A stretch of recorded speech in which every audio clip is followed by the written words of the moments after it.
ৰাজ্যখনৰ ভিতৰতে ছাত্ৰ-ছাত্ৰীৰ সৰ্বাধিক উপস্থিতিৰ দ্বিতীয় স্থানপ্ৰাপ্ত বিদ্যালয় হিচাপে নিৰ্বাচিত হৈ গৌৰৱ কঢ়িয়াই আনিছে যোৰহাট জিলাৰ মধ্য যোৰহাট শিক্ষা খণ্ডৰ কাৱৈমাৰী মণ্ডলৰ কুমাৰভেদী প্ৰাথমিক বিদ্যালয়।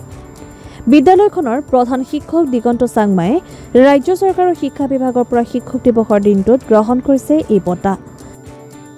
বানপীড়িত অঞ্চলৰ এই বিদ্যালয়খনৰ এই সন্মানত উৎফুল্লিত হৈ পৰিছে কুমাৰভেদী অঞ্চলৰ অভিভাৱক তথা স্থানীয় ৰাইজসকল। হয়, ইতিমধ্যে আপোনালোকে গম পাইছে যে কালি অসম চৰকাৰৰ শিক্ষা বিভাগে কেন্দ্ৰীয়ভাৱে তেজপুৰ ইউনিভাৰ্চিটিত অনুষ্ঠিত কৰা শিক্ষক দিৱসত আমাৰ যোৰহাট জিলাৰ মধ্য যোৰহাট শিক্ষাখণ্ডৰ কুমাৰভেদী প্ৰাথমিক বিদ্যালয়খনক দ্বিতীয় স্থানেৰে আমাক পুৰস্কৃত কৰিছে। এই দ্বিতীয় স্থান আমি পাবলৈ সক্ষম হৈছোঁ সদৌ অসম ভিত্তিত আমাৰ যি শিক্ষা সেতু এপ আছে, সেই শিক্ষা সেতু এপৰ ছাত্ৰ ছাত্ৰীৰ যি নিয়মীয়া উপস্থিতি তাত তেওঁলোকে পৰীক্ষা কৰিছে আৰু সেই পৰীক্ষাত আমি যোৰহাট জিলাৰ একমাত্ৰ বিদ্যালয় হিচাপে অসমৰ ভিতৰত দ্বিতীয় স্থান লাভ কৰিবলৈ আমি সক্ষম হৈছোঁ। আৰু এই ক্ষেত্ৰত বিশেষকৈ আমাৰ বিদ্যালয়ৰ পৰিচালনা সমিতি, মাতৃগোট, অভিভাৱক অভিভাৱিকা, ছাত্ৰ ছাত্ৰীৰ যি সম্পূৰ্ণ সহযোগিতা বা তেওঁলোকে বিদ্যালয়ৰ ক্ষেত্ৰত ছাত্ৰ ছাত্ৰীৰ উপস্থিতিৰ ক্ষেত্ৰত যিখিনি কৰি আহিছে বা আমি আমাৰ অনুৰোধক সন্মান জনাই বা অনুৰোধক ৰক্ষা কৰি তেওঁলোকে ছাত্ৰ ছাত্ৰীসকলক উপস্থিত কৰাৰ ক্ষেত্ৰত আমি এই সফলতা লাভ কৰিবলৈ সক্ষম হৈছোঁ। আৰু সেইকাৰণে মই বিদ্যালয়ৰ পৰিচালনা সমিতি, মাতৃগোট, অভিভাৱক অভিভাৱিকাসকল, ছাত্ৰ ছাত্ৰীসকলক মই শলাগ লৈছোঁ, তেওঁলোকক ধন্যবাদ জনাইছোঁ। আৰু পৰৱৰ্তী সময়তো যাতে তেওঁলোকে আমাৰ বিদ্যালয়খনৰ এই ধাৰা অক্ষুণ্ণ ৰাখিবলৈ তেওঁলোকে যত্ন কৰে, আমি অহাবাৰৰ পৰা যাতে প্ৰথম স্থানত থাকোঁ, শীৰ্ষ স্থানত থাকোঁ, তাৰোপৰি আমি 100% উপস্থিতিৰে যাতে অসমত অভিলেখ সৃষ্টি কৰিব পাৰোঁ, তাৰ বাবে তেওঁলোকে চেষ্টা কৰক, আমাক সহযোগিতা কৰক।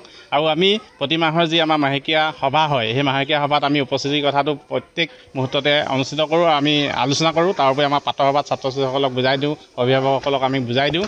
আৰু সেইকাৰণেই আচলতে আমি এনেধৰণৰ সন্মান লাভ কৰিবলৈ সক্ষম হৈছোঁ। গতিকে আমি অতি আনন্দিত আৰু আপোনালোকে আহি আজি আমাক এই এনেধৰণে আমাৰ মন্তব্য লোৱাৰ বাবে আমি আপোনালোককো ধন্যবাদ জনাইছোঁ।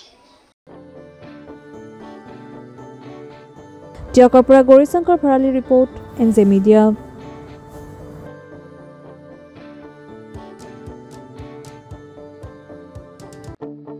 আপোনাৰ সপোনৰ ঘৰখন কেনে হ'ব?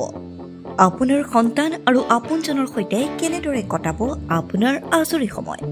এই সকলোবোৰ সমস্যাৰ সমাধান লৈ শুভম গ্ৰুপে আপোনাৰ বাবে লৈ আনিছে আপোনাৰ সপোনৰ ঘৰখন। 362টা ফ্লেটযুক্ত শুভম গাৰ্ডেনৰ সফল নিৰ্মাণৰ পাছতে 20 বছৰৰ ভৰসা, 16টা প্ৰজেক্ট, 28 লাখ বৰ্গফুটৰ সম্পূৰ্ণ নিৰ্মাণ আৰু 15 লাখ বৰ্গফুটৰ চলিত প্ৰকল্প নিৰ্মাণৰ অভিজ্ঞতাৰে যোৰহাটত শুভম গ্ৰুপে নিৰ্মাণ কৰিছে দ্বিতীয়টো প্ৰজেক্ট শুভম পাৰ্ক। অত্যাধুনিক সা সুবিধাৰে নিৰ্মিত শুভম পাৰ্কত আপোনাৰ আৰু আপোনাৰ সন্তানৰ বাবে থাকিব club, badminton court, community hall, kids play area, splash pool আৰু জিম ক্লাব। প্ৰতিটো ব্লকত থাকিব 2.5 BHK, 3 BHK, 3.5 BHK ফ্লেট। লগতে থাকিব আপোনাৰ আৰু আপোনাৰ আপোনজনৰ প্ৰাপ্তিৰ সাহী। আজিয়ে বুক কৰক আপোনাৰ সপোনৰ ঘৰখন। যোগাযোগ কৰক 6003010110 নম্বৰত। আমাৰ ঠিকনা সোণাৰীগাঁও, তৰাজান, যোৰহাট 785001। 6000ৰো অধিক বাসিন্দাৰ ভৰসা শুভম গ্ৰুপ।